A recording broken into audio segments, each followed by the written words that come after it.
Bem, amigos e amigas, boa tarde mais uma vez. Vamos continuar aqui o nosso estudo de uma forma bem tranquila, de uma forma suave, para que todos nós tenhamos a percepção necessária de acordo com aquilo que a gente já traz. E trazendo alento, né, Beth?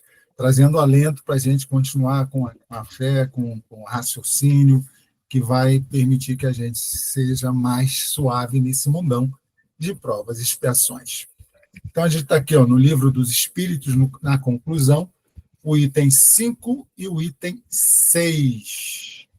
Então, no item 5 é assim, o Espiritismo e aqueles que o difamam.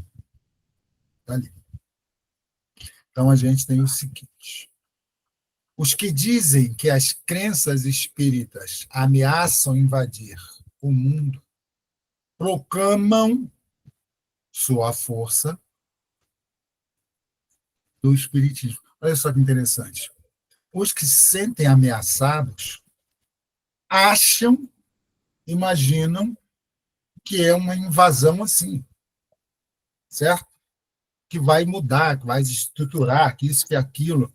E esse pensamento, essa coisa, né, essa invasão, tem muito a ver com sistemas opostos, que brigam entre si, que defendem bandeiras, que o meu é melhor, que o seu e aquilo. Então, uma invasão seria uma tomada de uma estrutura que já estava ali, que satisfazia uma minoria e dava vantagem a uma maioria. Então, vamos lá.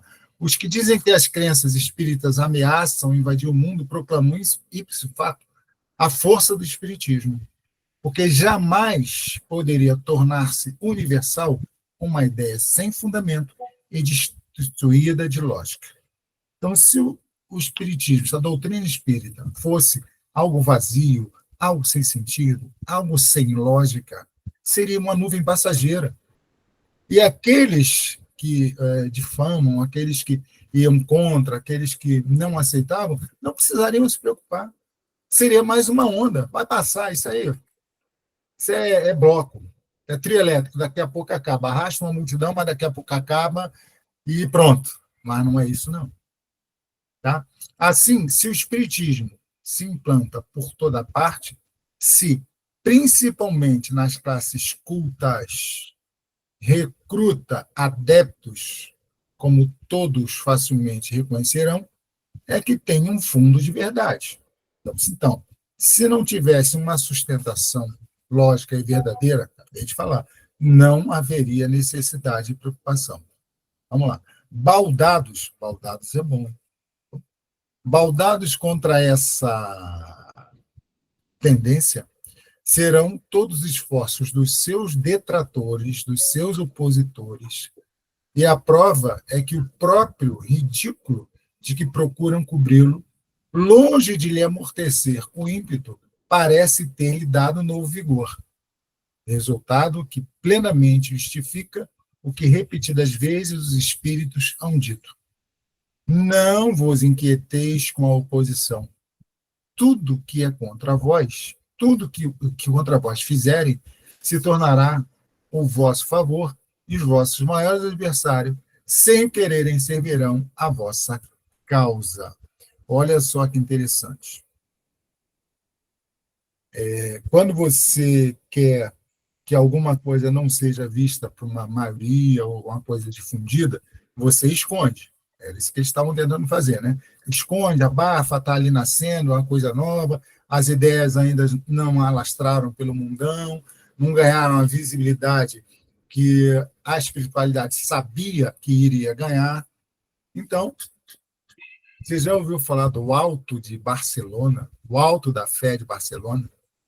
Pois é, meus amigos e minhas amigas. Em 9 de outubro de 1861, numa praça em Barcelona, um bispo mandou queimar os livros da doutrina espírita. Em algumas outras publicações de cunho espírita, e dentre eles estava Livro dos Espíritos, Livro dos Médios e o que é Espiritismo.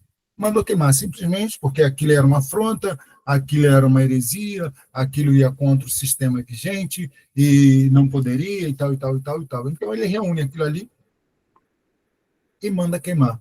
Essa quantidade de livros, esse montante de livros, que é aproximadamente 300 livros e obras outras, veio da França, veio de Paris. Porque o livreiro que estava lá, o La Chartre, era amigo do Kardec, e eles estavam começando o processo de divulgação. O cara manda aqui para a minha livraria, que a gente vai vender aqui e tal. Aí, no que acontece? O Alto de Barcelona, aquela pompa toda, né? Julgamento, gente observando, era um evento, tipo final de domingo, dar voltinha na praça e tal. Quando toca um fogo nos livros, o efeito é o contrário. Todo mundo começa a perguntar por que tocou fogo naquilo ali, o que é aquilo, qual era a importância, por que a gente não pode ver, o que acontece. Lembra que a gente já está ali no mais passando um pouquinho da metade do século XIX, caminhando para o seu final, 1860, né? 61. Então havia ainda traços de uma Inquisição, julgamentos. E aí, o povo já começava a se revoltar e a questionar a validade da própria Inquisição. Então, nesse ato, nossa, foi o suficiente. Aí, isso ganha o mundo. Então, quando eles aqui, não adianta, mesmo que eles fizerem contra, vai estar a seu favor. Não se preocupa, não. E aí explode de tal maneira que a doutrina alavancada começa a chegar em determinados lugares. Lembra que ainda não tinha o Evangelho segundo o Espiritismo, ele só chega em 64. Tinha o livro dos médiuns, o Espiritismo Aplicado, o que é Espiritismo, e o livro dos médiuns, livro dos Espíritos e o que é Espiritismo. Esses três grandes. O resto era revista espírita, alguma coisa nesse sentido. Então, meu, o tiro saiu pela culatra. E as pessoas querem saber. Aí, olha só o que diz aqui. Contra a vontade de Deus, nada poderá prevalecer a má vontade dos homens. Não pode. A vontade de Deus, ele estava falando ali, né? A vontade de Deus se coloca naturalmente, porque é uma ordenação, é um ordenamento, é um determinismo, é um processo de evolução, faz parte das leis da natureza. Então, não adianta as pessoas quererem bloquear já vai falar assim, não adianta as pessoas quererem esconder debaixo do tapete uma coisa que vem crescendo, evoluindo e ebulindo, atingindo mentes, despertando mentes, questionamentos e perguntas, por que não pode? Não tem como. Contra a vontade de Deus não poderá prevalecer a má vontade dos homens. Allan Kardec era ateu, não tinha religião. Então, ele não era contra a igreja, não era contra nada. Ele foi buscar informações científicas. Pois é, ele era um cientista, um pesquisador, um professor, e a orientação para mudar, trazer um pseudônimo, era para que a história dele, né, até o momento, não fosse confundida e ele fosse também difamado, destratado, então, tudo que ele tinha construído. Mas o cara é um pesquisador. Ele não está contaminado por visão nenhuma. Ele está ali, vai testar, vai experimentar, vai vivenciar. E aí que entra aqui, contra a vontade de Deus não pode, cara. A má vontade dos homens não vai prevalecer, não vai agir de jeito nenhum, porque tem um ordenamento. Por meio do espiritismo, a humanidade tem que entrar numa nova fase, a do progresso moral. Veja, que lhe é consequência inevitável. Então, na medida em que essas novas informações, essa nova visão chega, vai propiciando que as pessoas comecem a fazer perguntas, questionamentos que antes não faziam. De onde eu vim, para onde eu vou, quem sou eu, por que acontece isso, por que existem supostamente privilegiados numa situação e numa outra não tem, qual é o parâmetro, por que um tem saúde e outro não tem. Não mais, pois vós espanteis da rapidez com que as ideias espíritas se propagam. Olha só. Porque elas têm um sentido lógico. elas preenchem um espaço que outros segmentos não conseguiam, preencher. Veja, não é que é melhor, mas ela responde determinadas questões que até então não havia como serem respondidas. Porque o espírito ele vai reencarnando, vai adquirindo conhecimento, vai adquirindo vivência, e chega um ponto que ele faz questionamentos. E aquela estrutura que está ali, já estabelecida e pré-estabelecida, não atende mais à necessidade dele. Veja, ele não está renegando, não está cuspindo um prato que comeu, não está nada. Ele está buscando algo mais. E aí chega a doutrina e propicia que esse sentido, esse progresso, dê um passo a mais. Aí ele entra filosoficamente fazendo essas questões todas, e encontra a resposta. E se sente bem ali e começa a buscar mais e mais. Isso é uma consequência, é inevitável. Se você planta um sentido de colher benefício lá na frente, é uma consequência natural da sua colheita, né? Da sua semeadura, desculpa. Semeadura é livre, colheita é obrigatória. Então, na medida em que você vai crescendo e vai tendo possibilidades de entender-se, de entender como é a sua relação com as outras pessoas, com o mundo em que você vive, com a natureza, você vai progredindo, vai se distanciando daquelas prisões mentais que você trazia antes. Ó, a causa dessa celeridade reside na satisfação que trazem a todos os que as aprofundam e nelas veem alguma coisa mais do que fútil passatempo. Resolve, auxilia, mostra um caminho. Ora, como cada um, o que acima de tudo quer é a sua felicidade. Nada há de surpreendente em que cada um se apegue a uma ideia que faz ditosos os que a esposam. Então, todo mundo quer ser feliz, parece. Todo mundo quer estar com seu boizinho na sombra, tranquilo, sabe, em paz na família, em paz no seu dia a dia, um trabalho que não estressa. Todo mundo está querendo isso. Faz parte. Então, para que eu atinja isso, é necessário que eu, dentro de mim, esteja em paz comigo mesmo. Porque é muito fácil colocar as responsabilidades lá fora. Mas como é que eu estou aqui? Então, quando vem essa proposta que faz com que eu olhe para mim mesmo e perceba que o mundo externo ele me influencia de alguma forma. Sim, nós estamos influenciando e sendo influenciados. Mas grande parte do que acontece, eu permito que aconteça. Então, eu preciso mudar a minha forma de agir e de pensar. E essa proposta nova permite isso. Aí você vai buscando felicidades. Você vai encontrando caminhos de suavidade. Tá? Existem momentos, foi dito, atribuído a Jesus, lá no Evangelho, que a felicidade não é desse mundo, mas que felicidade é essa que ele está falando? Não é a felicidade em determinados momentos que a gente tem, de você estar na sua casa, tranquilão, depois de um dia de trabalho, poder tomar uma água gelada, hoje, nesse calor que a gente vive, uma água gelada, tomar um banho refrescante, sentar, depois, graças a Deus, estou em casa, sabe? Ainda mais a gente que mora no Rio de Janeiro, não sei, o pessoal que mora em outro lugar, às vezes a gente precisa cruzar determinadas regiões no Rio de Janeiro, estou falando aqui do município, né? Que não é aquilo tudo, não é grandão, mas é pequeno, então você passa por situações de preocupação. E aí, quando você chega à sua casa, você está feliz por ter chegado à sua casa. Você está feliz por estar em família, por estarem todos bem. Isso é felicidade também. Então, a gente vai construindo esses pequenos momentos, esses encontros, essas possibilidades que permitem que a gente tenha um sono melhor, tenha a sensação de dever cumprido, para no dia seguinte iniciar de novo a caminhada de autoconhecimento, onde quer que nós estejamos. 3 períodos distintos apresentam o desenvolvimento dessas ideias. O primeiro é o da curiosidade, que a singularidade dos fenômenos produzidos desperta. Curiosidade, né? É interessante o cara falar aqui que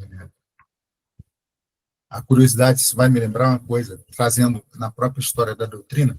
Nessa imagem aqui a gente tem as mesas girantes, mas antes disso a gente tem as irmãs Fox, a desvio dos Estados Unidos, em 1848, né, e depois transferido lá para a Europa. Obviamente, o mundo civilizado era ali, então o impacto seria maior ali. Lá estava Kardec, que viria a ser, né, o cara que ia organizar isso. Então, no primeiro momento, é curiosidade mesmo. O que acontece? E as pessoas se divertiam, tal, os fenômenos produzidos sem nenhum sentido de entender o que estava acontecendo, mas era apenas diversão. Né? Mas isso passa. No segundo momento, ó, raciocínio e filosofia. Razão e filosofia. Eu vou perguntar, o que está acontecendo? Como é que uma mesa se mexe sozinha? Isso não é possível.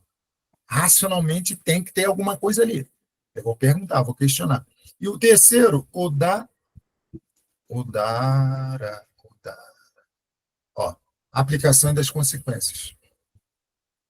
Eu começo a pesquisar, entender, papapá, e vou para os resultados. Se eu fizer isso, acontece isso aqui. Se eu trabalhar num sentido de entender esse fenômeno, porque ele acontece, eu vou direcionar um experimento e a consequência vai ser essa daqui. Se eu tiver esse tipo de comportamento, o resultado é esse. Se eu ficar o dia inteiro com raiva, chutando tudo que é gato, cachorro que passa na minha frente, no final do dia eu estou explodindo em dor de cabeça. Dor no fígado, dor no estômago. É a consequência. Então, a gente vai aprendendo nesses 3 períodos. Olha só o que ele vai falar aqui. Ó. O período da curiosidade passou. Caramba, ele está falando isso em 1857, 56, 55. Passou já? A curiosidade dura pouco. Eu estou relacionando com isso aí, tá? Uma vez satisfeita, muda de objeto. Ó, as mesas girantes perderam o seu encanto. Os saraus que lotavam bailes, casas e tal, perderam o encanto. Já não atraíam mais aqueles olhares curiosos, já não arrastavam mais as multidões. Né? O mesmo não acontece com o que desafia a meditação séria e o raciocínio. Quando você está investigando, você vai mais fundo. Começou o segundo período e o terceiro virá inevitavelmente. Não tem como. Então, a gente tem a fase inicial da curiosidade, a fase da investigação, raciocínio e filosofia, e a aplicação e a percepção das consequências. Então, você tem ali que o espiritismo progrediu principalmente depois que foi sendo mais bem compreendido em sua essência íntima. Essas fases aqui. Depois que passa a fase de curiosidade, de diversão e tal, chega Kardec. Ele foi convidado para ver uma dessas apresentações, 1855, 56, sei lá, e a primeira coisa que ele observa é essa mesa não se mexe sozinha. Para que isso aconteça, necessariamente há uma inteligência por trás disso. Ele compreende que precisa estudar aquilo diferentemente. Para a maioria, o espetáculo já tinha acabado. Mas agora, na terceira fase, é a aplicação das consequências. É estudo sério, profundo. Beleza? Vamos lá. Depois de lhe perceberem o alcance, porque tange a corda mais sensível do homem, da sua felicidade neste mundo. Neste mundo, a gente falou ali. Aí a causa de sua propagação, o segredo da sua força que o fará triunfar. Enquanto a sua influência não atinge as massas, ele vai felicitando os que o compreendem. Tá certo? Mesmo os que nenhum fenômeno têm testemunhado, dizem, à parte esses fenômenos, há filosofia. que me explica o que nenhuma outra me havia explicado. Então, esse sistema chega trazendo respostas. Questionamento. Por que, pela lei natural da vida, as pessoas com mais idade vão deixar o planeta, vão desencarnar primeiro do que as que têm menos idade? E por que isso nem sempre acontece? Porque, às vezes, o mais jovem vai antes do mais antigo. Essa doutrina traz essa resposta. E as pessoas vão encontrando respostas, vão acalmando seus corações, vão direcionando seus pensamentos e vão querer buscar mais respostas. Encontram um eco ali e começam a estudar e perguntar um monte de coisa. Nela encontro, por meio unicamente do raciocínio, uma solução racional para os problemas que no mais alto grau interessam ao meu futuro. Está vendo? Não é simplesmente acreditar porque é isso. Tem uma lógica, tem uma explicação. Eu raciocino, eu questiono, eu pergunto, eu encontro resposta. Ela me dá calma, firmeza e confiança.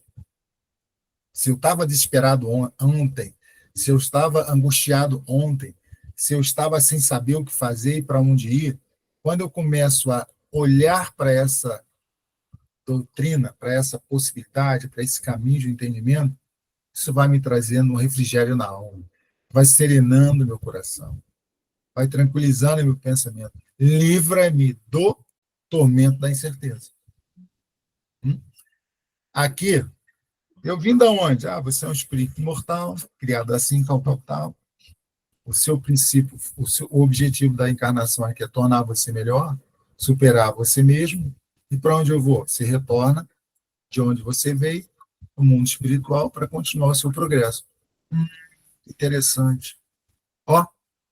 É diferente do que, sem falar de ninguém, do que dizer assim, olha, teu destino é esse, e, meu irmão, não tem jeito, vai ser assim para sempre.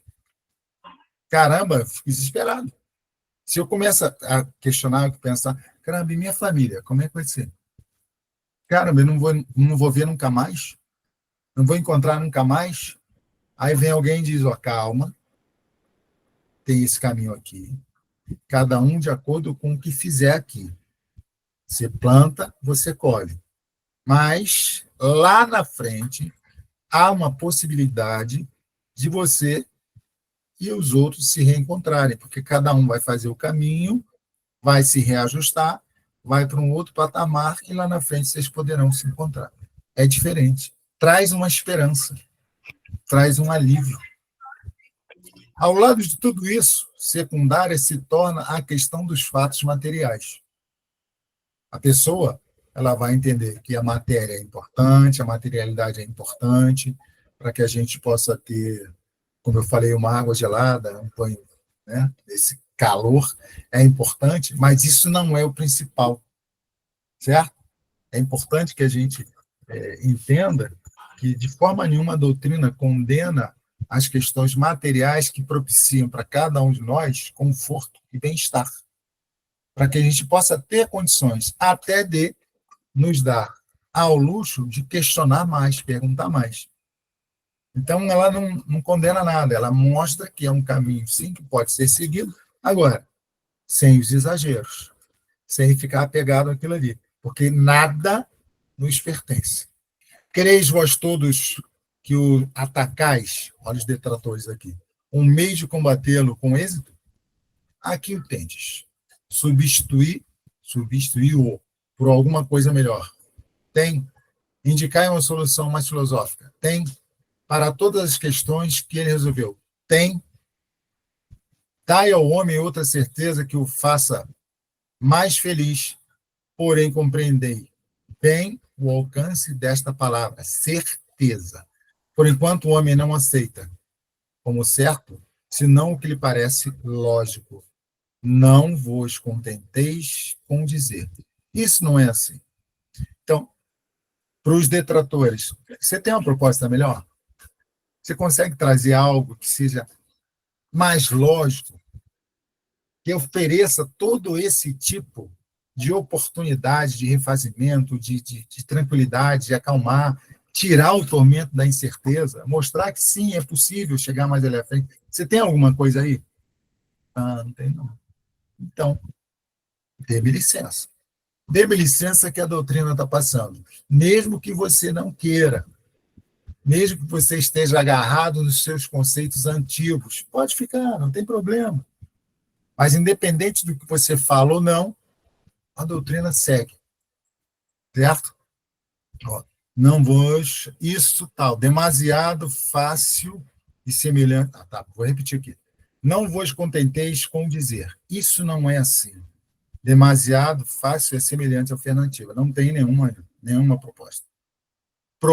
Provai, não por negação, mas por fatos, que isso não é real. Dá para dizer que não é? Você diz que não é assim, então me diz como é. Ah, mas espera aí, isso aí já é uma outra história. Tudo bem, diz aí como é que é. Uhum. Nunca o foi e não pode ser. Se não é, dizei o que é, em seu lugar. Traz aí, cara. Provai, finalmente, que as consequências do espiritismo não são tornar melhor o homem e, portanto, mais feliz pela prática da mais pura moral evangélica, moral a que se tecem muitos louvores, mas que muito pouco se pratica. Essa questão aqui é uma das mais interessantes, né? A prática. A gente lê, e colocar em prática é fogo. A gente está todo sábado aqui estudando e tal, mas reclama de tudo. É complicado. Quando houveres feito isso, tereis o direito de o confrontar, atacar e tal. Então, para você dizer que algo não serve, não é bom para as pessoas, não é um caminho que vai levar para o bem, traz uma proposta diferente. Olha só, está aberta a licitação, meu amigo. Qual é a sua proposta? A minha é essa. Qual é a sua? Tem? Ah, não tenho, não, mas eu acho que esquece, não funciona. E se você falar assim, mas esquece, também não rola. Você tem que ser prático. Mostra aqui para a gente agora uma coisa que seja melhor neste momento, uma coisa que neste momento traga um caminho de felicidade. Mostre para as pessoas, sim, que elas poderão superar suas dificuldades, suas dores, seus sofrimentos, tudo. Mostre para as pessoas que não há injustiça, ninguém é vítima inocente, que tudo tem um processo. Que mostre para as pessoas que elas são herdeiras de si mesmas. Fala, André, herdeiras de si mesmas, que elas provocaram lá atrás o que estão colhendo hoje, e amanhã poderão ter melhor condição de vida pelo que vão plantar agora. Porque a semeadura é viva. A semeadura é viva. Tá? Então tá, vamos lá. Aqui, ó. O espiritismo é forte porque assenta sobre as próprias bases da religião. Deus, a alma, as penas, né? E as recompensas futuras. Certo? Sobretudo porque mostra que essas penas e recompensas são o corolário natural, são os corolários naturais da vida terrestre. Meu irmão, lei de ação e reação. Ninguém vai ser penalizado naquilo que não fez, naquilo que não tem responsabilidade. Ah, eu ia passando por ali. Não, amigo. Não. Ainda porque no quadro que apresenta do futuro, nada há que a razão mais exigente possa recusar. Vai adiante. Que compreensão oferecerei aos sofrimentos desse mundo? Vós cuja doutrina consiste unicamente na negação do futuro. Ué, não tem nada depois? Como assim não tem nada depois? Enquanto vos apoiais na incredulidade, ele se apoia na confiança em Deus, a doutrina do Espiritismo.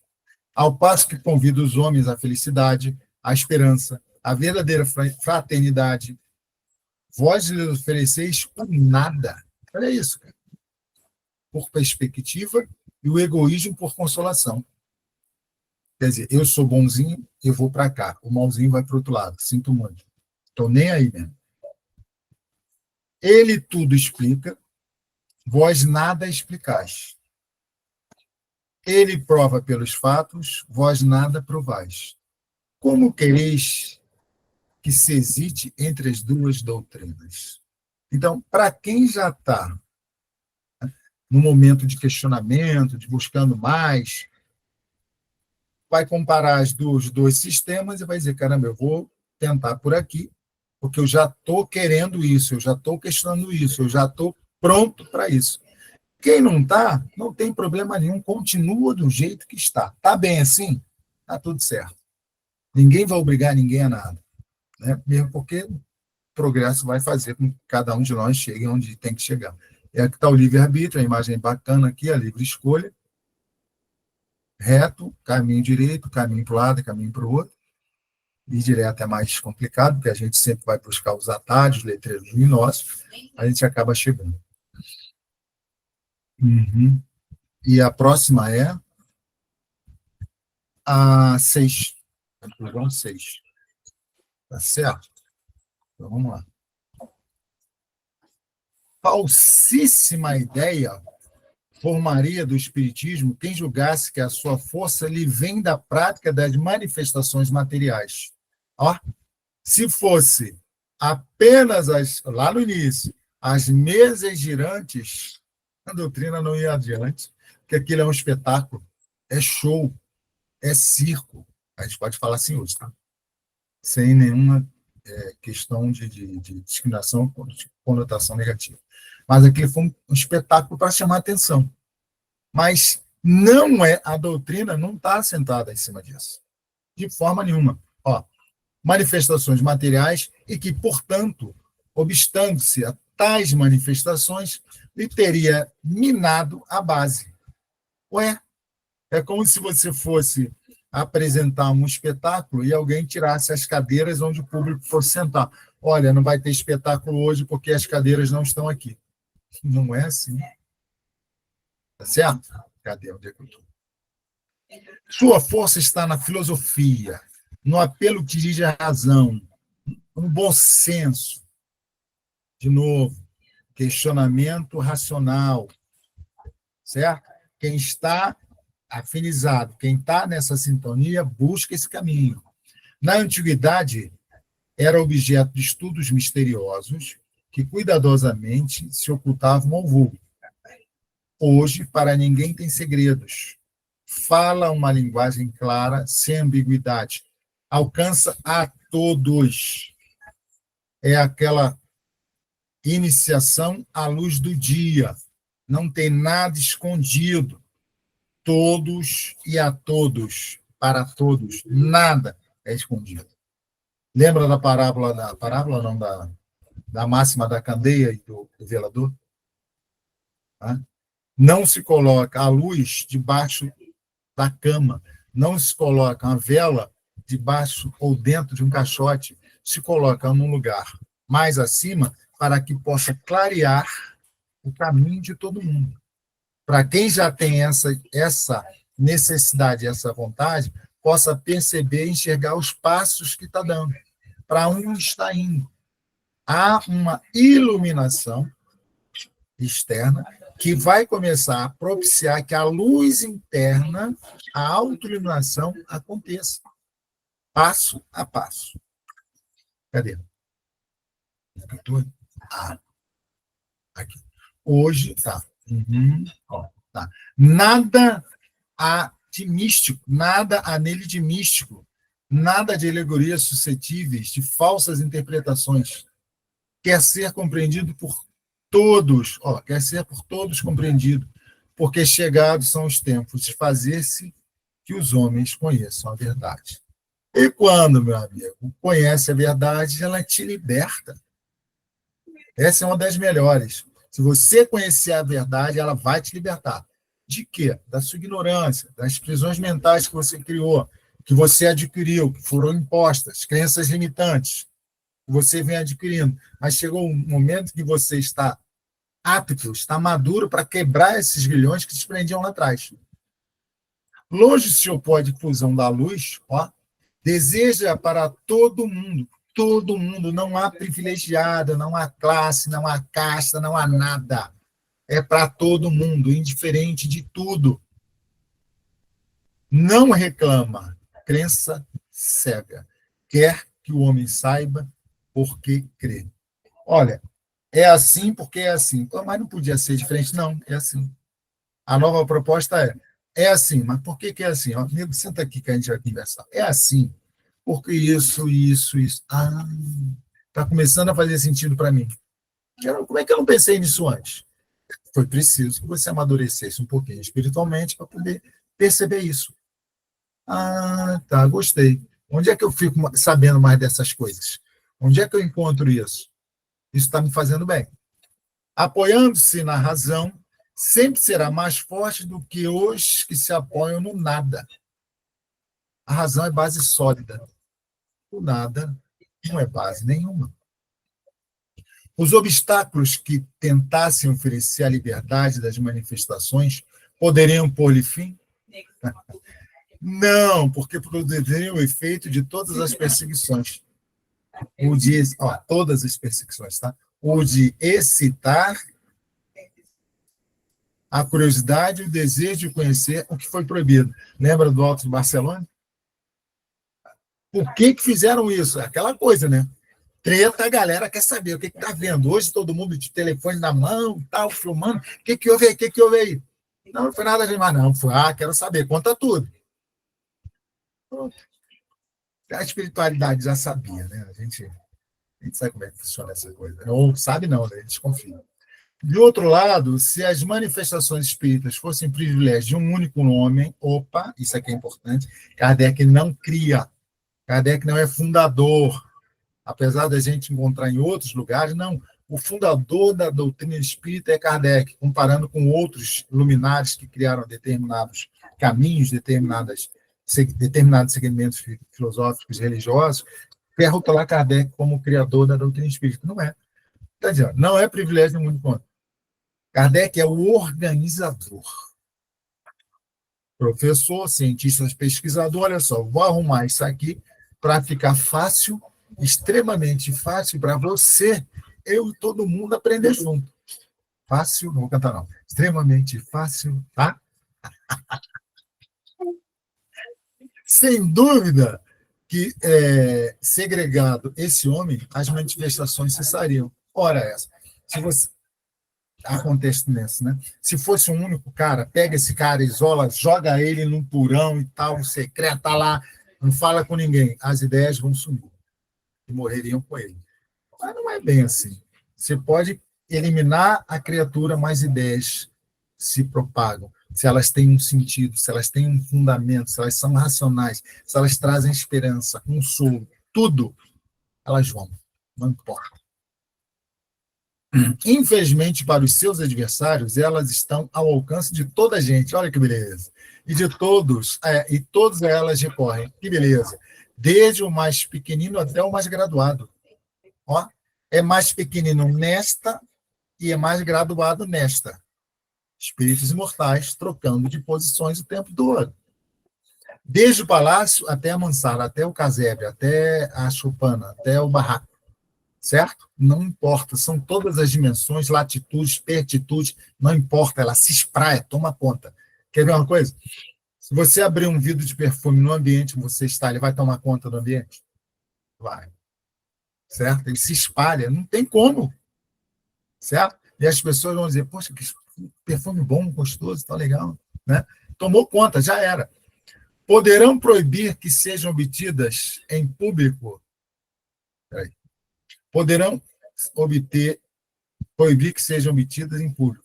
Sabe-se, porém, precisamente que em público não é onde o melhor se dão, e sim na intimidade.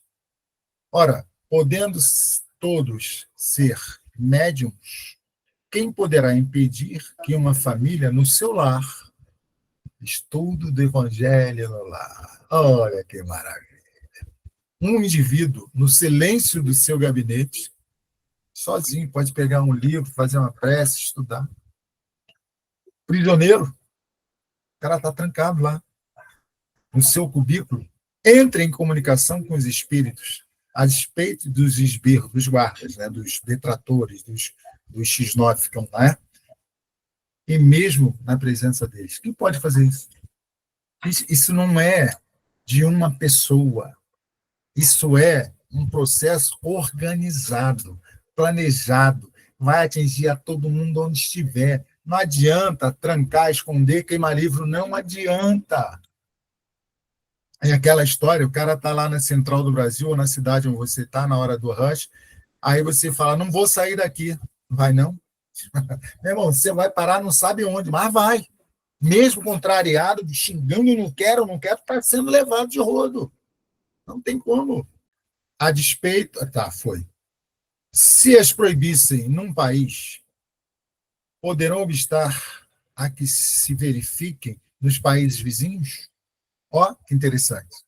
Aqui é proibido. Uhum, é o perfume indo, o perfume vai, ultrapassa as barreiras nacionais, aí encontra solo fértil lá do outro lado. A doutrina foi lançada onde? Na França. E agora?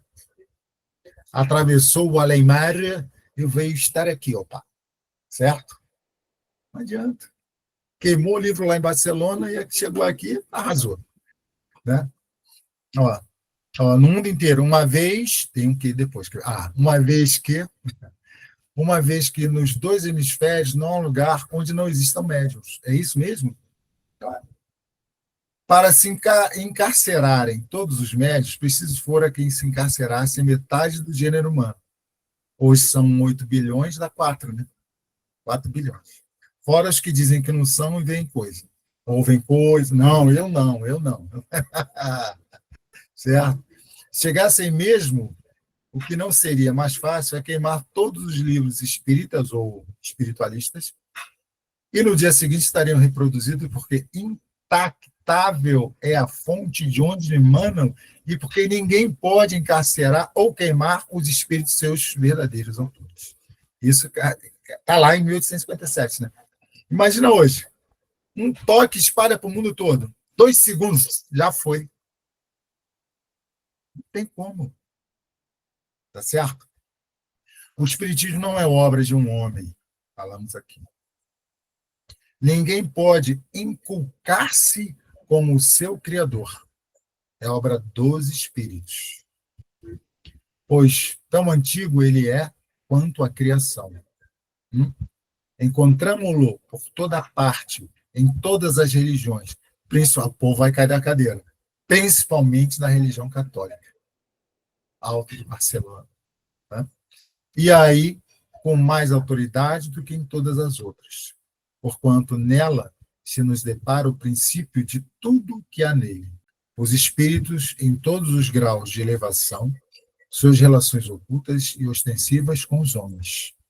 Os anjos guardiões, reencarnação, emancipação da alma durante a vida, dupla vista, todos os gêneros de manifestações, as aparições e até as aparições tangíveis.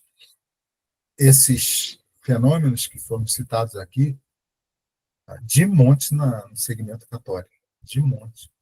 O que tem de santo e santa que desdobrava a dupla vista foi socorrer o pai, socorreu a mãe, não é? Então, línguas faladas, uma série de situações, curas, bem, que pode dar outro nome, certo? Mas a gente sabe que esses espíritos trouxeram essa função, essa tarefa, essa missão, e médiuns intermediários do mundo superior e o mundo material. Trabalharam perfeitamente bem, tudo bem, não precisa querer falar nada, mas é isso que acontece. Os bastidores são esses. Em todos os setores. Tá? Existe. Vamos adiante. Rapaz, quanto aos demônios, né, esses não são senão os maus espíritos, os ignorantes, e salvo a crença de que aqueles foram destinados a permanecer perpetuamente no mal, ao passo que a senda do progresso se conserva aberta aos segundos. Não há entre uns e outros mais do que simples diferença de nomes. Então, né, os demônios, os demos, né, na realidade, são espíritos que têm um entendimento diferente da verdade, que ainda não os libertou, estão aferrados nas suas certezas, nos ódios, nas raivas, nas injustiças que sofreram por acaso, sem sentido nenhum. Né? E na medida que vão se espiritualizando, vão se informando, vão percebendo que, na realidade, tudo o que acontece, todos aqueles dramas, aquelas dores, aqueles sofrimentos interiores, foram obras de um passado onde essas pessoas ou esses espíritos causaram danos a alguém e agora, por uma lei de retorno, lei de... A lei de quê? A terceira lei de Newton, né? A lei do retorno, recebem de volta. Mas como nós temos ainda uma percepção muito curta e a mente focada numa existência só, naquela onde houve o sofrimento e o dano, Cecília, você vai falar, o dano, então eu tenho razão, se eu só, para mim só existe uma vida, eu tenho razão em fazer isso, porque eu não fiz nada, como eu digo sempre, eu cheguei agora, por que isso está acontecendo comigo? Eu não fiz nada, então é justo que eu dê o retorno. Que faz a moderna ciência espírita? Ó, ciência, pesquisa, razão, lógica. Reúne em corpo de doutrina o que estava esparso. Ou seja, não inventou nada, certo? Não inventou. Pegou, juntou, explica com os termos próprios o que só era dito em linguagem alegórica. Poda o que a superstição e a ignorância engendraram para só deixar o que é real e positivo. Aquela coisa de sandália virada, sabe? Aquela coisa, esquece isso. Se não funciona, não é assim, não é mesmo. Esse é o papel, esse é o seu papel. O de fundadora não lhe pertence. Mostra que existe, coordena, porém não cria. Por isso que suas bases são de todos os tempos e de todos os lugares. Quem, pois, ousaria considerar-se bastante forte para abafá-la com sarcasmos ou ainda com perseguições? Se a proscreverem de um lado, renascerá em outras partes, no próprio terreno de onde a tenham banido, porque ela está na natureza e ao homem não é dado aniquilar uma força da natureza, nem por veto, nem por decreto. Não é caneta, não é édito, não é nada. Esquece. Que interesse aos demais haveria em obstar-se à propagação das ideias espíritas? É exato que elas se erguem contra os abusos que nascem do orgulho e do egoísmo. Mas, se é certo que esses abusos há quem aproveite, a coletividade humana eles prejudicam. A coletividade, portanto, será favorável a tais ideias, contando-se-lhes por adversários sérios apenas os interessados em manter aqueles abusos. O pessoal não quer perder a mamata, né? As ideias espíritas, ao contrário, são um penhor de ordem e tranquilidade. Céu de brigadeiro. Por quê? Pela sua influência, os homens se tornam melhores. Esse é o ponto. Se tornar melhor. Uns para os outros, uns com os outros. Trata o outro como você gostaria de ser tratado. Menos ávidos das coisas materiais, dando o devido valor que a matéria tem, mas resignados aos decretos da providência. Eu aceito. E assim é.